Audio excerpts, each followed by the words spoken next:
If you could remember, I think about 3 months ago, after the Federal Executive Council, while we were doing the press briefing, I told the nation that we are not in a hurry to open our schools because of our concern for the health of our students and kids. And it is now 3 months, after which we have done a lot of thinking, looking, discussing, consultation, and so on. So the position I'm going to tell you today is a result of that long wait. Having taken that painful decision in the initial stages, government has not rested on its oars in the areas of consultation with stakeholders, putting together guidelines for opening of other schools, preparation required of all school owners and school proprietors to comply with.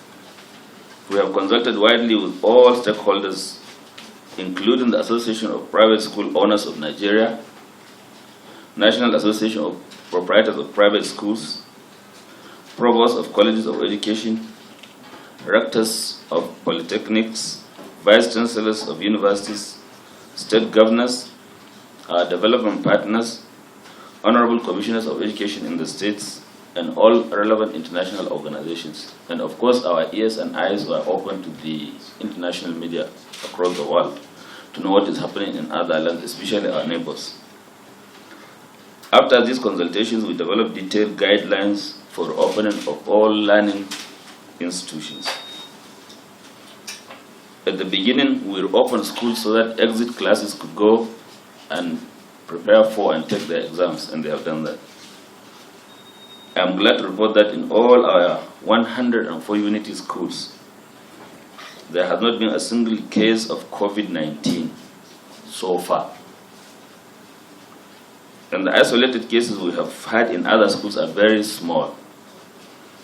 It was a very great relief because actually I had a lot of fears, especially looking at some countries that opened and then had to close again. We didn't have to do that. It's gratifying to note that on the whole there has not been a single fatality among the existing students. We may also have noticed that the infection curve nationwide has flattened considerably. That is, if you compare it with the time I made the initial statement. In July 2021, I stated that we will not open schools until the infection curve flattens. The country was recording an average of 400 infections per day. Actually, that one is 400 infections of what we are able to test.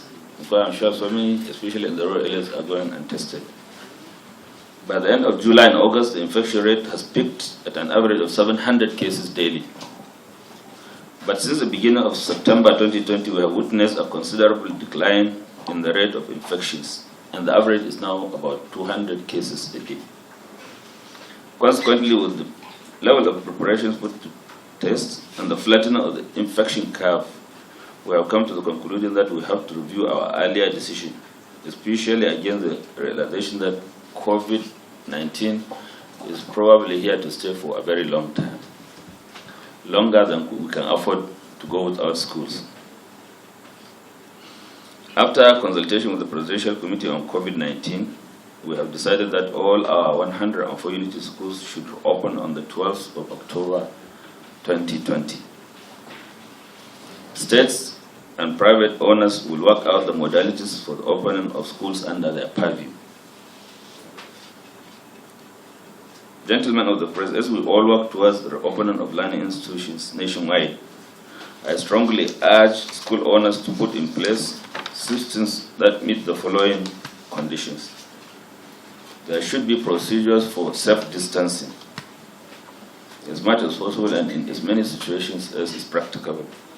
Develop and display at schools simple context-specific reference protocols on day-to-day actions to be operated in each school. Conduct risk assessment with a view to understanding the gaps in the system that can increase the risk of transmission and make recommendations for addressing this. This should be ongoing. Anytime there is identified such issue, you report it and then we take appropriate action. There should be safety and hygiene in all stages and all phases of the school opening process. Something like self-distancing, frequent hand washing, use of face masks, and so on. There should be sensitization and monitoring procedures while all these are going on.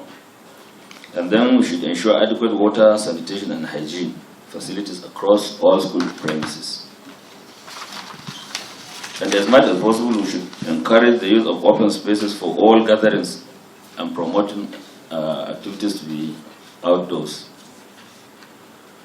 There should be regular temperature checks for all visitors coming into the school.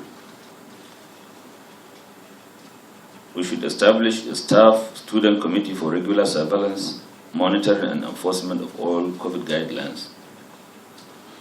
Let me warn that any school owner who does not comply with these guidelines and an outbreak occurs in the school due to negligence, they risk closure of their schools.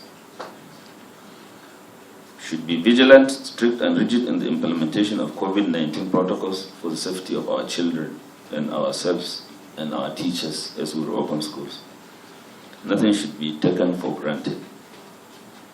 Let me use this opportunity to thank and appreciate Federal Ministry of Environment, PTF, the Presidential Task Force on COVID, and other stakeholders for the various roles they have played, which has brought us to this position today.